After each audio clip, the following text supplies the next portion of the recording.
We've gone for a slightly smaller team selection-wise this year. I think as a programme we reflected on London performances and that transition from podium performances to gold medal performances as well. So we've been there's been quite a tight selection for World Championships with a lot of athletes competitive and potentially in the position to be selected. So we've gone fairly narrow but of a high quality. In terms of tandem, there's a few established riders and pairings in there. Neil Facky, who's been experienced in a few Paralympic Games up until now, riding with a new pilot, Pete Mitchell.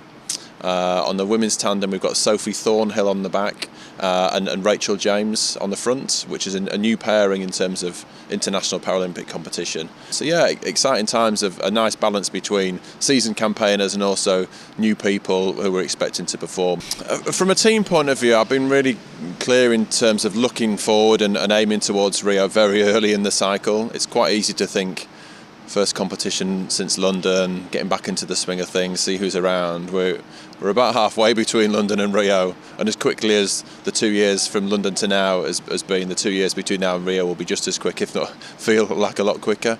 So we're looking for some really, really good solid performances here. It's not a first outing by a long means, and what we've been doing in training and how we've structured programmes and athlete groups has been orientated around that. So it's a key marker for us, and also to see whereabouts the international competition is as well. Development has this kind of cyclical nature. You have some countries that step up and perform at different events and at different levels. So I think it's important that you still train like you're in second place, if you like, and I think that kind of regeneration of what you do, constantly assessing what you do, whether it's been successful or not as successful, is a key part of keeping ahead of the game, if you like. The Paralympic environment is one that does change very quickly with new faces and new performers, so we've got to really kind of future-proof ourselves and protect ourselves from countries moving and developing really quickly at higher levels.